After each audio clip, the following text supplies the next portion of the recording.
Hey everyone, Joey here, and recently I've been getting a lot of questions from you guys, messages on Instagram, on TikTok, and so on and so forth, asking me, hey Joey, with everything going on with Russia and nukes and missiles and so on and so forth, do you think Russia will actually use nukes?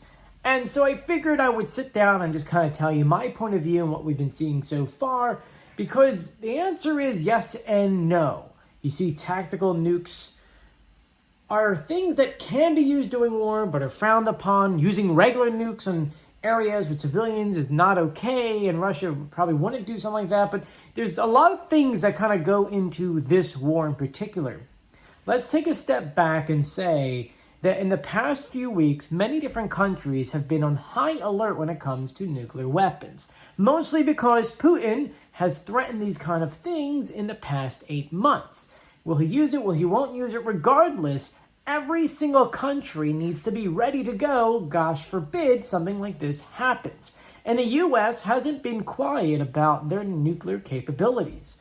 In the past, I want to say 10 years, the U.S. has declassified tons of these projects. I mean, if you go online, you can look up maps of like where they are in Utah and different states. You know, you can actually see schematics for certain things. You can see what kind of missiles they are, what power it packs.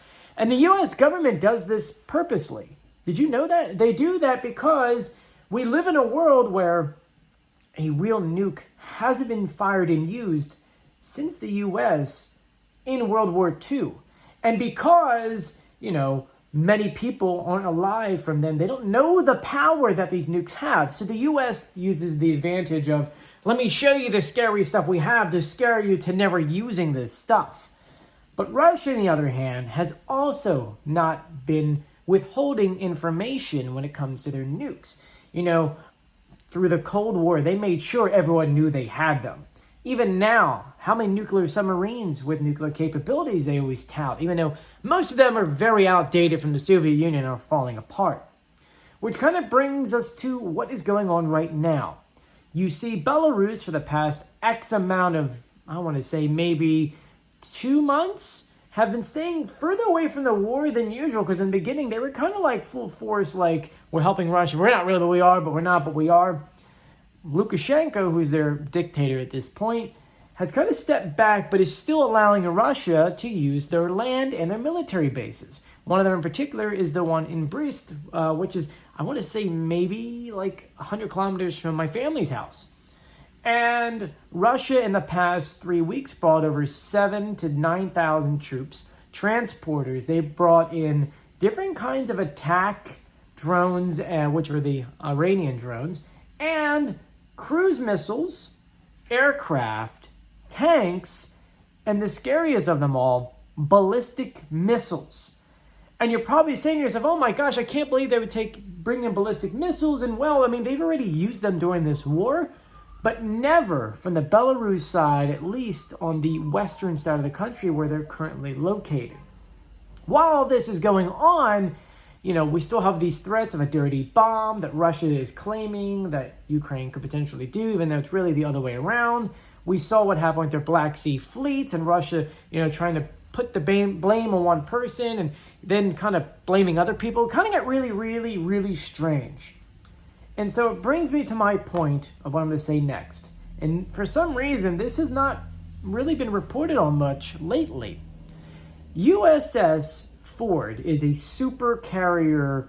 I mean, this aircraft carrier is unlike anything you've ever seen. It's massive. It's one of the largest in the entire world. And it was just announced a few days ago that it, plus 5 other naval ships and a submarine, is kind of relocating themselves to the UK. I believe off of Halifax or something like that. And there wasn't anything really on the schedule. It just so happens that now, I actually think they're just leaving Nova Scotia sometime this week and making their way over there for exercises, as they've been pointing out. But with Russia moving some of their submarines, with the explosions that took place at the Nord Stream 1 and 2, I think the United States is either trying to show Russia their might, saying, hey, we're over here with all this stuff, you need to stop it, Or B, there's something else going on that we may not know about. Now, obviously, you can get into conspiracies, and there really is no information besides that. But we can look at the equipment that's being sent over there. First of all, the submarine that's being sent over there has nuclear capabilities, which is insane to think about.